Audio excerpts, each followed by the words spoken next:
Olá para todos, eu sou Crônio Marins e esse é o 14º vídeo de Mentes Holísticas, críticas ao holismo de J.C. Smuts, né, ou Jean-Christian Smuts. Nós apresentamos no vídeo passado esse sul-africano, nascido em 1870, falecido em 1950, e que criou no sentido moderno a palavra holismo, explicando-a como um fator universal, um fator presente no universo desde o seu início. Por isso mesmo, né, eu coloquei o holismo de Smuts numa categoria inexistente, na verdade, né, é muito nossa aqui, né, chamando-o de ultra-ontológico. Ou seja, o holismo não é algo que acontece no universo em determinados fenômenos para determinadas coisas. Não, o universo é holístico. O universo holístico, inclusive, é o título do último capítulo de Holism and Evolution, a obra em que Smuts, em 1926, introduz esse conceito de holismo. Pois bem, é muito interessante verificar que esse sul-africano, militar, estadista, educado como um calvinista.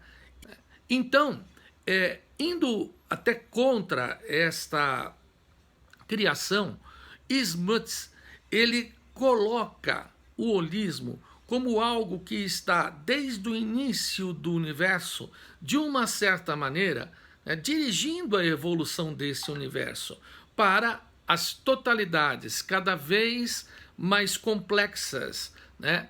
Apresentando novidades nunca antes apresentadas nos estágios anteriores, até que, né, culmina-se com a raça humana, que nasce aqui nesse planeta.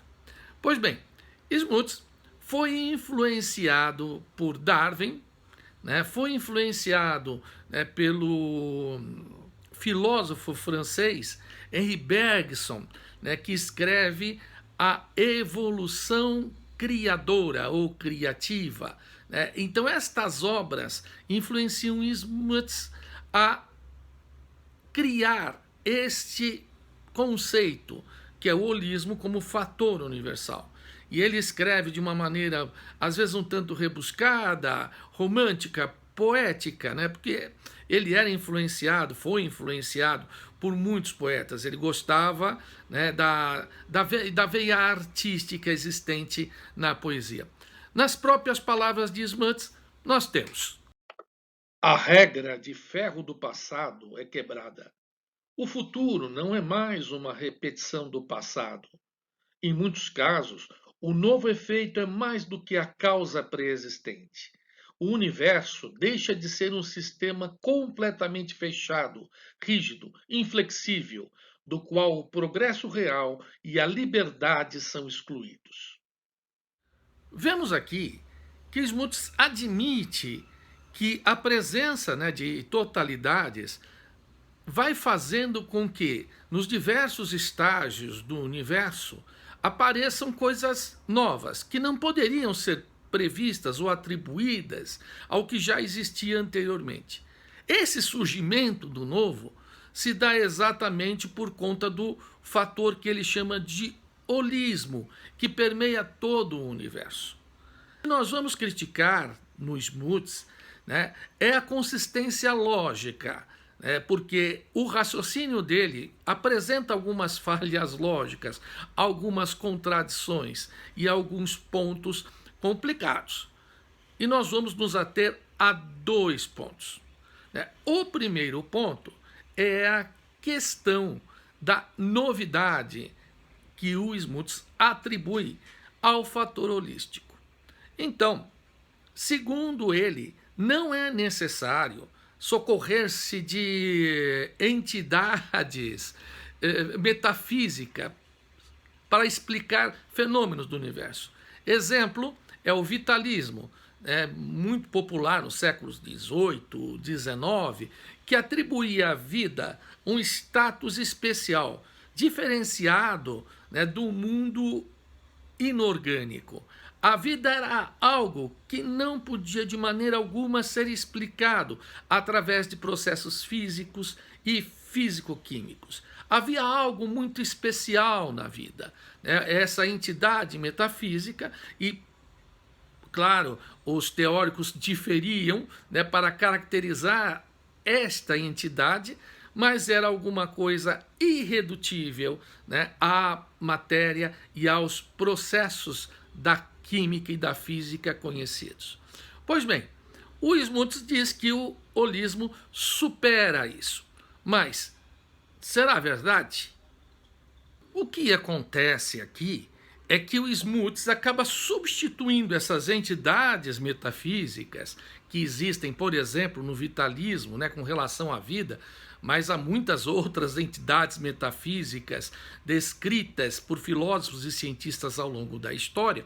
Nós vamos tratar mais à frente disso, né? Ele acaba substituindo tudo isso pelo holismo. Ou seja, o holismo acaba virando esse fator metafísico. Ou seja, ele acaba caindo na sua própria armadilha. Em vez de ser um fator simplesmente, né, ele dá ao holismo um caráter teleológico. Bem, teleologia é uma palavra nova aqui. De vez em quando a gente aumenta o vocabulário até para poder conversar tecnicamente, né, sobre os nossos temas de interesse.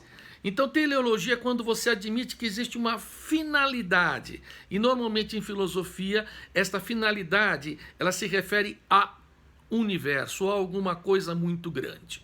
Então, quando eu digo que um raciocínio é teleológico, eu estou dizendo que ele vai fluir em alguma direção, que existe, né, uma seta, né, para algum lado. Não é algo simplesmente deixado ao acaso. E é o que o Smuts diz. Ele assume, né, que este fator, o holismo, leva a situações, né, com totalidades cada vez mais complexas e perfeitas. Ele cria uma valoração, né, a ponto de dizer que dentro dessa perspectiva para a perfeição, nós chegaremos até o último estágio, que é o estágio dos valores, que só podem ser criados pelo ser humano. E aí ele acaba admitindo um status muito especial para a nossa raça humana. Engraçado, né? Porque ele admite que pode ter havido outras formas de matéria antes do átomo, pode ter havido outras formas de vida, né, antes da célula. Mas, aparentemente, ele não admite outras civilizações nesse imenso universo. Ou seja, o universo existe de uma certa maneira para que nós tenhamos nascido aqui.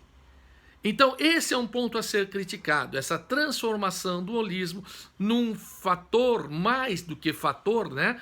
Mas numa característica teleológica do universo. E aí é um grande problema, porque ele assume que existem alguns valores que são valores ideais, né? E este vai ser o segundo ponto da crítica, né? Entre esses valores ideais está o da homogeneidade. Então, para ele, as totalidades superiores, e ele analisa até a personalidade humana, como nós dissemos, ele não fala dos grupos suprassociais, não fala muito, né? nem desse pretenso universo de valores ideais, mas ele fala das condições e características para a criação de totalidades mais perfeitas que vão culminar nesse universo de valores ideais. Então, vamos ver um exemplo? Na medida em que existem desarmonias na personalidade e conflitos entre diferentes tendências surgem nela, ela acaba por se distanciar da sua situação ideal de uma pura totalidade homogênea. Então, na verdade, o Smuts, né, quando ele fala da personalidade humana, ele fala da necessidade de se excluir da personalidade elementos estranhos, né, para torná-la melhor. Então isso seria uma evolução dentro desta totalidade. E aí a gente pode imaginar que nas totalidades superiores, Ou seja, nos agrupamentos humanos, nos valores ideais, essa ideia da homogeneidade também vai perdurar. E aí é um problema, porque parece que o Smuts ele não observa que as totalidades se tornam mais interessantes e, vamos dizer, mais perfeitas quando está incluída internamente a totalidade a questão da diversidade. E isso é mais fácil de se ver exatamente nas sociedades humanas. As sociedades humanas são plurais. Existem diversos valores para diversas comunidades que coexistem naquilo que nós chamamos, de grande humanidade. E o Smuts ele poderia observar isso, porque ecologicamente é o que acontece. E no livro dele, Origins and Evolution, a gente tem o momento em que ele fala da ciência que está surgindo, a ecologia, e como esta pode contribuir para o progresso das ciências.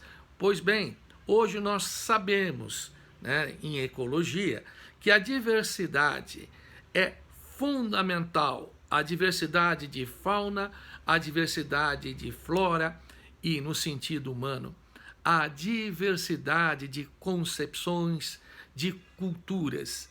Isso é fundamental para que qualquer ecossistema perdure.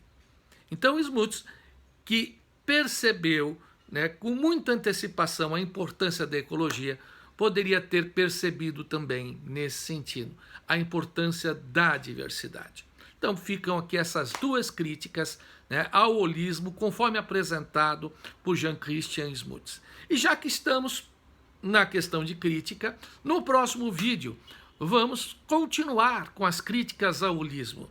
Não mais ao holismo de Smuts, mas ao holismo que a gente tem tratado desde o início da série, que depende basicamente do conceito de totalidade.